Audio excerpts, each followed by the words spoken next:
up, guys? Well, 32 degrees, 31 degrees. Took off an hour early.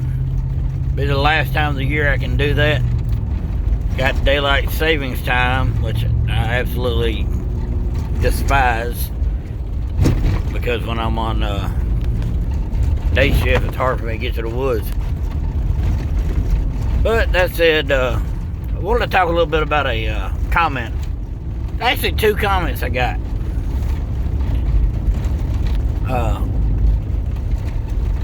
Neither one of them, ugly. But it kind of made me think, I talk about the last 4 years and changing how I do everything, and I went deerless last year.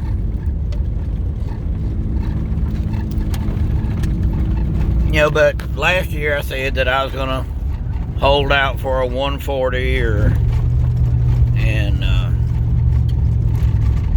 I was gonna only hunt places I'd never been. Man, tough challenge here. I did that before I really thought it through, but I did stick with it. I had several opportunities at nice bucks last year. That said, I have verified that 3 of the bucks I hunted last year are still alive, or they look to be. I'm finding tracks, and the things are starting to open up, and starting to see rub lines opened up in the same areas, and the bedding is being used, so that's cool. But those comments, one comment was, well, if I went hunting that many times and didn't kill a deer, I'd quit. And this is from a guy that hunts.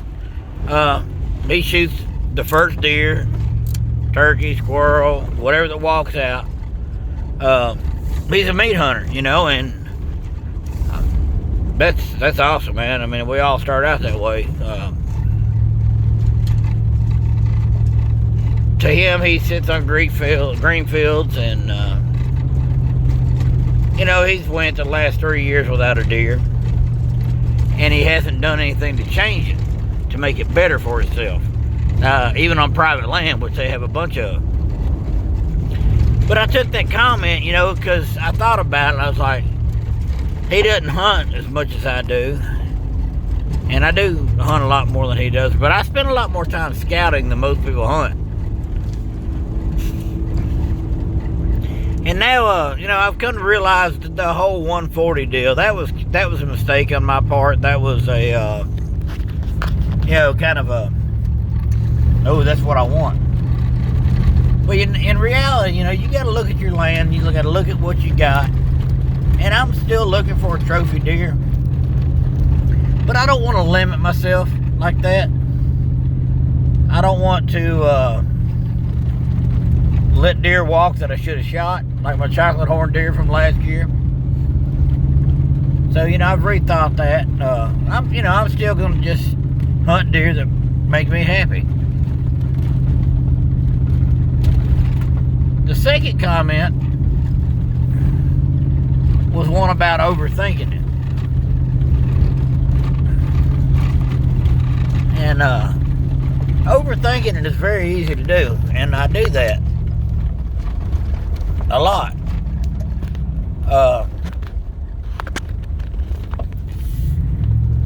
I overthink it to the extent of trying to learn every single thing about the animals I'm hunting. Look at the stars up there, guys. Cell phones didn't used to be able to get those. But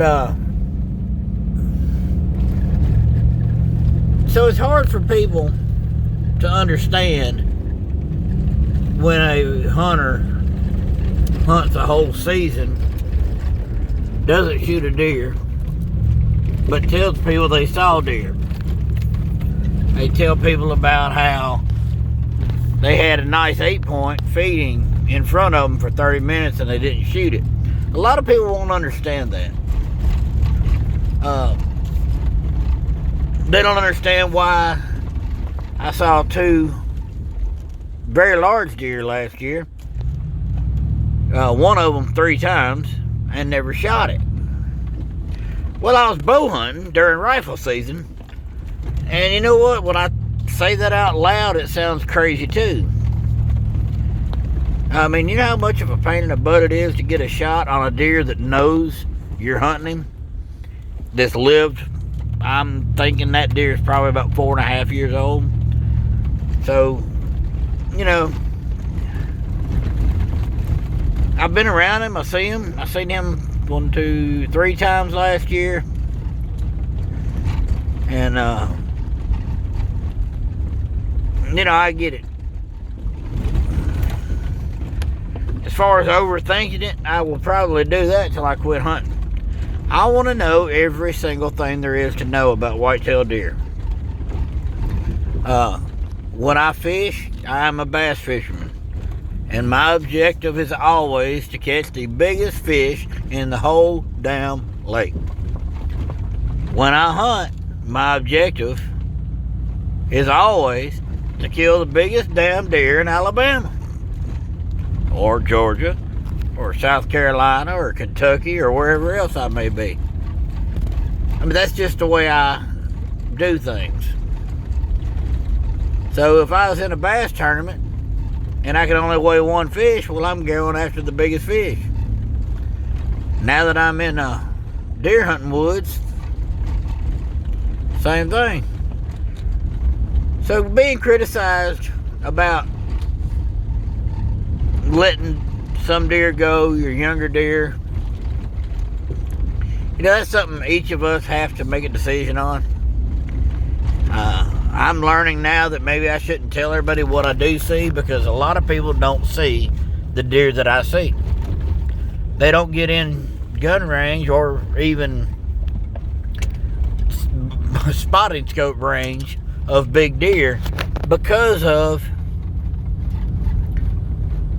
their lack of wanting to learn everything about a deer. So to anybody out there that's trying to learn or that is struggling, I'll say this: keep up the good fight. It gets easier, it gets better. And we're going to make this year hopefully the best year ever for deer hunting. Hopefully we all kill our biggest bucks ever. And hopefully with 31 degrees in Alabama and what I just saw that I'm not going to mention, because nobody would believe it if I told you I seen a 1.5-year-old 8-point in the middle of the road with his head up a doe's butt. But I just saw that on November 1st. So it's going to be a great season, guys. Y'all that are struggling, some of the younger hunters out there, y'all hang in there. It gets easier, it gets better.